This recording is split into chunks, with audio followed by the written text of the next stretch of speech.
one anime male genre not enough people talk about is the kind of male protagonists that people don't see, and that's the tsundere. The tsundere male, that is. You see, everyone thinks the tsundere always think of the females. To be honest with you, I can't stand female tsunderes. Female tsunderes get on my nerves. They really do. Why would you put that kind of abuse? And even it is still like feeling he's being down on you. Who I guess some people are masochists like that. But when it gets physical is when I get annoyed with it. And some people always counteract this kind of thing sometimes, which I enjoy. Now, however, a male tsundere is different.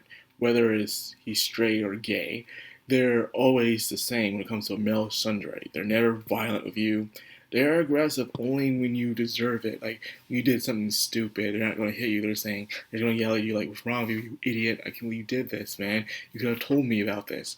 Wolverine is a great tsundere, especially towards kids. He acts all tough and vicious, which he is. But when it comes to the kids or anybody else, he can act pretty nice when he has to.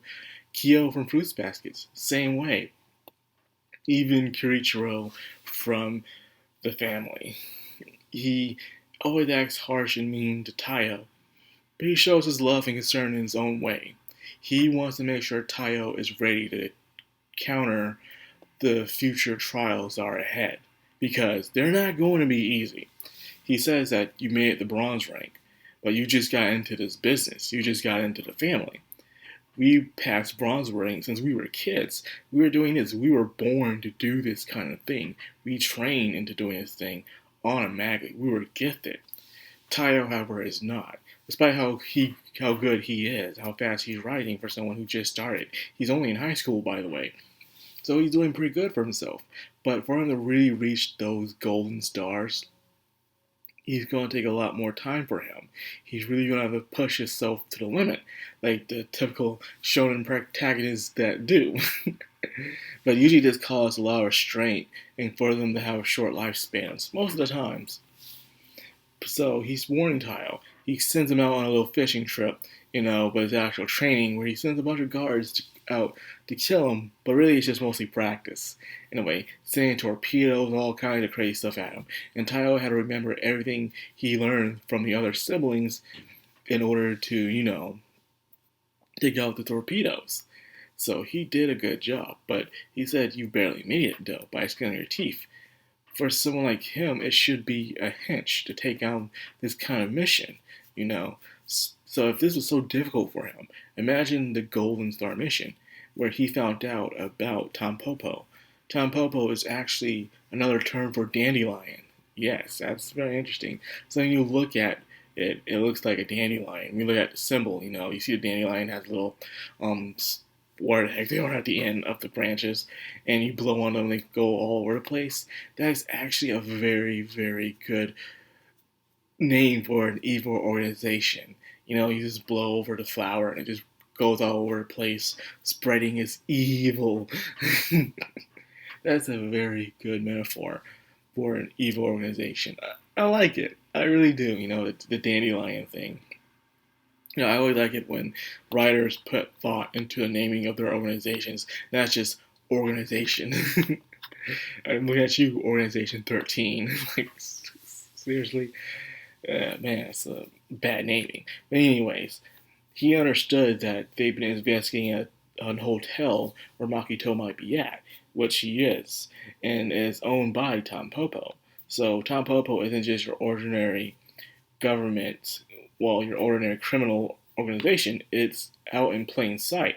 It's a military governmental organization that runs the world right in front of people's faces. And if you do find about it, what are you going to do about it?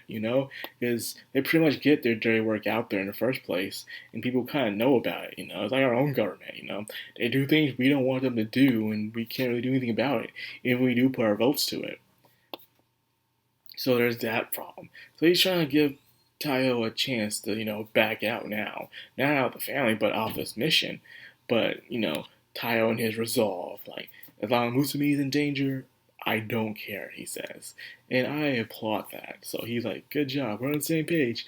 So we'll continue the training. So you've noticed there's a pattern to these episodes.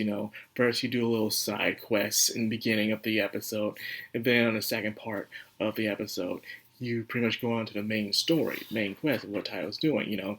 Whether he's hanging out with one of the siblings, learning to do some spy tricks, some side mission or some training, and then he goes off to do a serious thing in the second part of the show. You're starting to get the pattern here, right? But anyways, he goes to the hotel, and it still has this funny moment. Him trying to get there, and the crazy discrimination towards workers in the high class society. You can't even use a freaking elevator. You have to climb your way up. Like, what kind of... This is messed up, man. This is messed up. And he's even trying to climb with the gecko hands. They're like, the gecko hands is pretty cool, man. Because, what's the best kind of thing that can climb a surface? A gecko, in a way, man. And other creatures, use spiders, insects, and stuff like that. But all these creatures have the capability of crawling on surfaces, which I think would be a cool feature. That's why a lot of people like Spider-Man a lot, because he can crawl on the surfaces at a stealth-like speed. And, of course, the web singing and everything. That's pretty cool. Now, when it comes to him getting out there, it's hilarious, because ironically, a couple was fighting and she's throwing stuff to the point where he falls off. Like, come on, this dude has the worst luck. So he has to do the most outrageous spy thing just to make it to the top floor. Disguise himself as a pet cat. Imagine you meet an enemy of yours and he's walking in this cat suit. Like, what the... It's like, what is this? What is this, really? And he's just, oh, your times of evil are over with. But then he didn't realize Makoto has a very buff dude. Nomad, man. This dude is buff, man. He's like freaking tough as nails, man. And he was already pretty strong on his own until he was warning Tayo that he shouldn't got involved, because now you're dealing with people that have some serious strength to them, a deep malice that you won't be able to escape, And when spies do their work, assassins, anyone like Nohmen and stuff, as he's talking, you understand he has his professionality different from his feelings. Something that a lot of people don't do in today's age when it comes to work. Like, he doesn't want to take out Tayo, but he knows he has to, so he's going to push his feelings aside, and he has to finish him quickly. Like, yeah, it sucks. It's a job. You always see those shows where the guy gets into a bad, evil business, and he's okay with it until he has to cross a line that they're not okay with, like killing a kid or burning down a house or something, and their feelings get all emotional into it. It's very unprofessional, but you're a human. That's why you can't just jump into this kind of business. You really gotta be born into it, or else you will have those inner turmoils, those traumatic experiences when everything is said and done. Where when you're born into it, it's just like second nature to you. You already know the rules. You were born with these rules, so you know how it works. So that's why Nohmen was so strong into doing what he was doing, and everything was going bad until one of the siblings showed up. Right at second his notice, man. Like, yeah, there's he got the backup. That's very nice. But I like where things are starting to cook up. Each mission that Tayo goes on, despite the silliness that happens throughout the show, there are some very serious moments that happens in it. That's like, yeah, man, this guy's cooked. But yeah, all in all, it's a good episode. I can't wait to see what happens next. And that's what I got for this video. I hope you guys enjoyed. If you did, like, comment, subscribe, of course, hit that bell icon. This is the background on Anime. Signing out. Excuse me, I get some rest. I've been going to the gym every morning now, and I'm trying to get back into it. It's not easy. Anyways, later.